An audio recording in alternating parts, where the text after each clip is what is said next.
There's no one-size-fits-all approach to creating a successful fundraising strategy and plan. People are nervous, right? It's a big deal. We're raising $10 million, even if we're raising $1 or $3 million, depending on the size of the org. Major gift fundraising is not deadline driven. It really is probably the only type of fundraising, along with planned giving, that is not deadline driven. AI comes on the scene that's affordable, accessible, that can provide insights and personalization at scale. That's the first core element of this fundraising engine or funnel, is making sure that the top of your funnel, the beginning of your fundraising process, you are in front of the right people. What do the people we serve need? And how do we open the door to help them get there?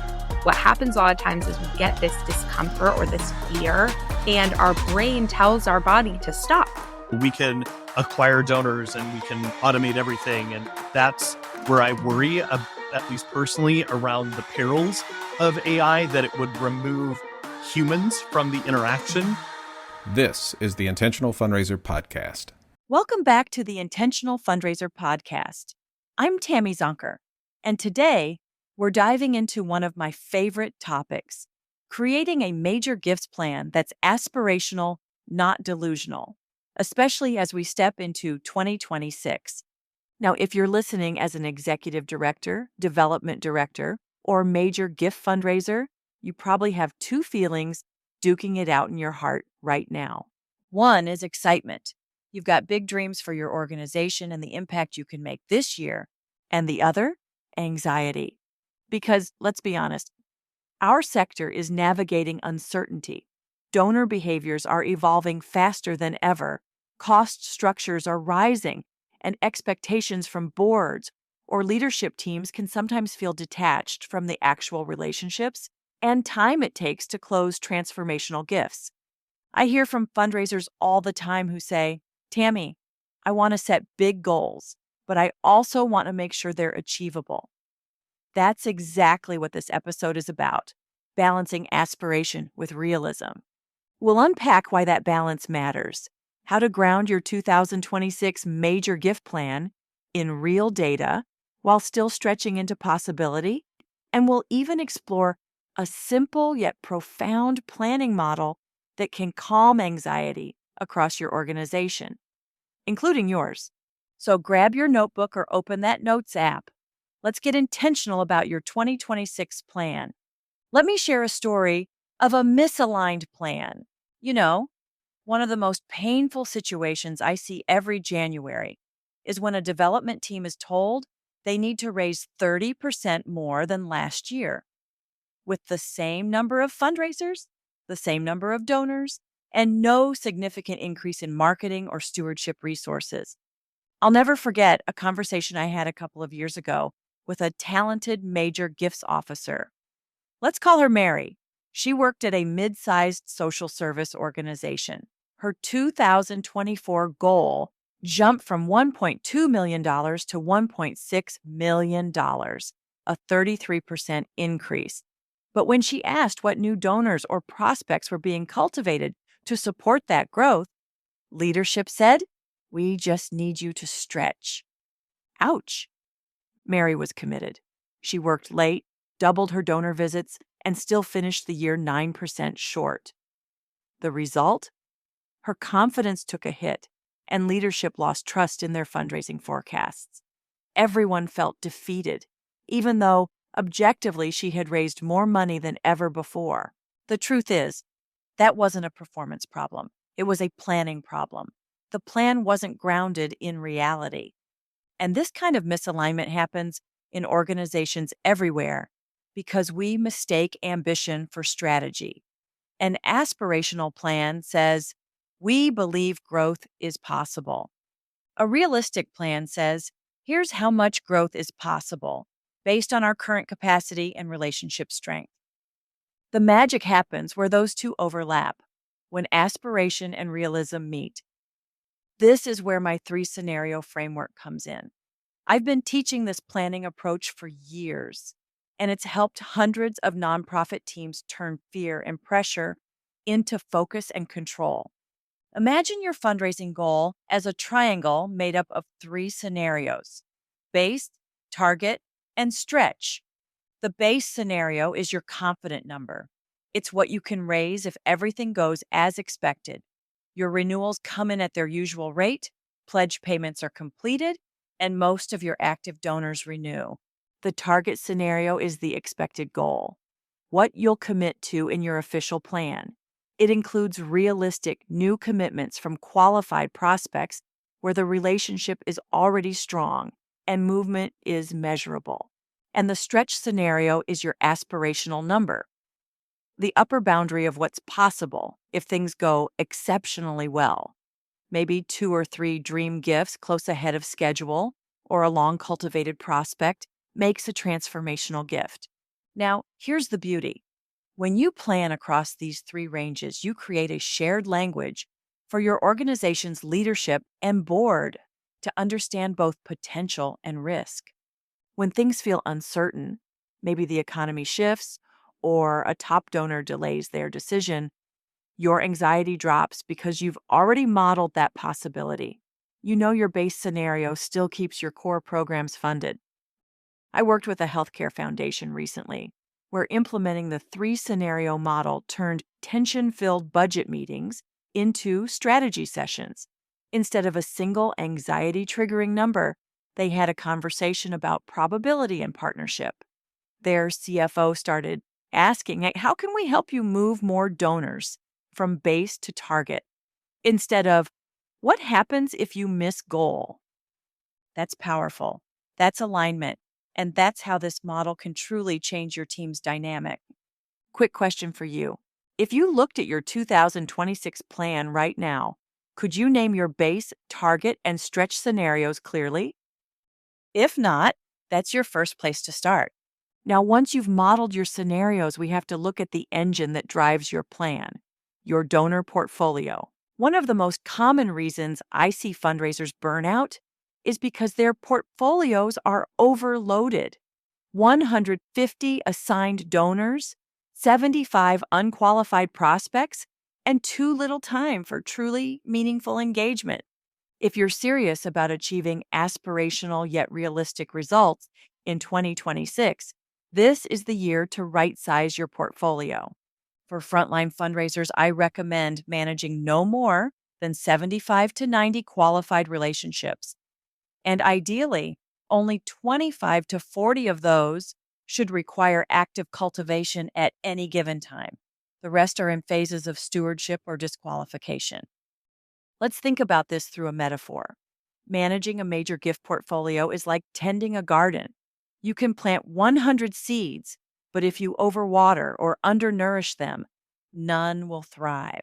When you focus on the healthiest plants, those with roots already forming, you'll see exponential growth.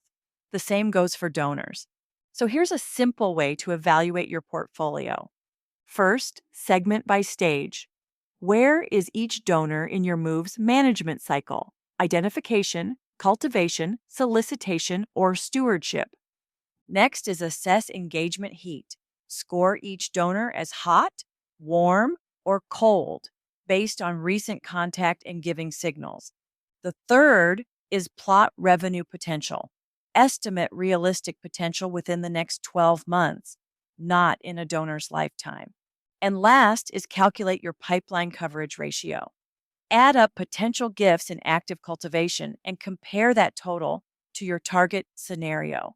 You should have at least a 3-to-1 pipeline ratio, meaning for every $1 you need to raise, you have $3 in realistic potential being cultivated.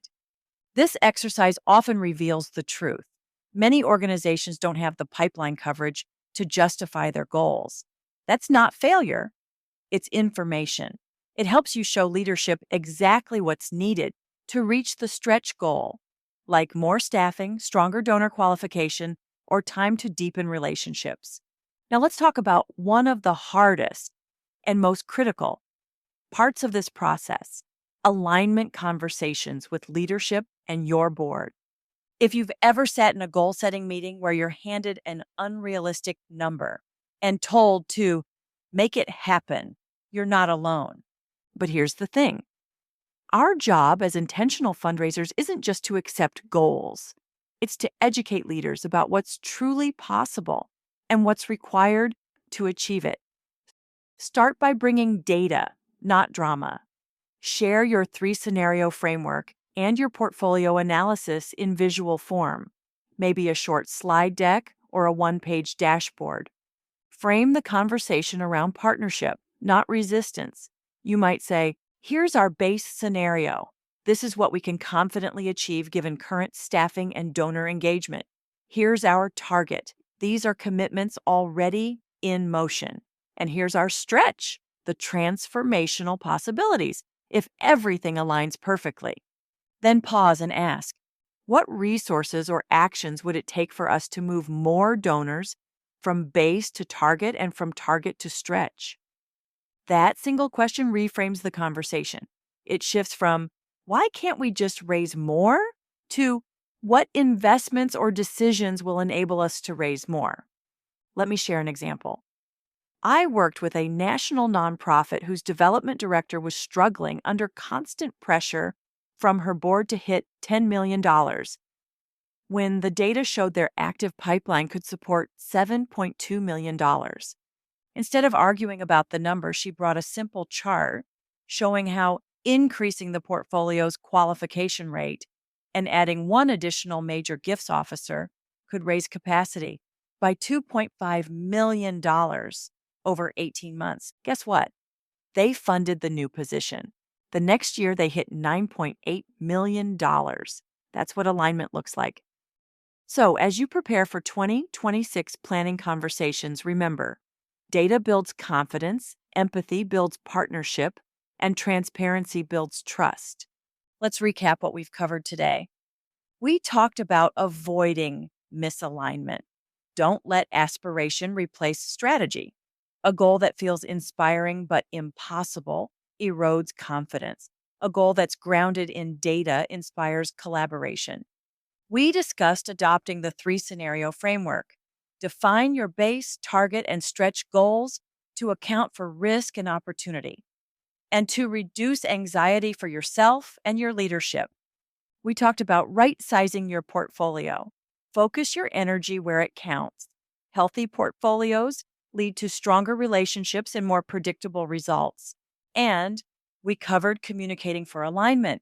Use your data to spark partnership conversations, not to defend performance. Now, before you go, here's your action challenge for this week. Take 60 minutes and map out your own base, target, and stretch goals for 2026. Even if your organizational goals are already set, doing this exercise personally will give you clarity and confidence about what's within your control and what resources you may need to advocate for. Then, schedule a 30-minute conversation with your supervisor or a board member to share your model. Invite them into the planning process instead of reporting after decisions are made. Intentional fundraisers lead with transparency and data, but also with hope and possibility.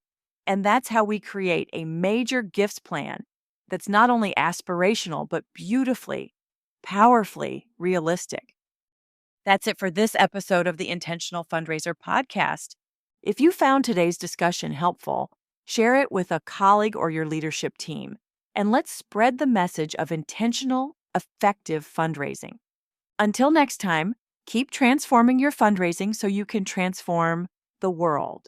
The Intentional Fundraiser podcast is a Fundraising Transformed original. I'm Trent Thompson, executive producer, CMO, and head of community at Fundraising Transformed and the Modern Institute for Charitable Giving.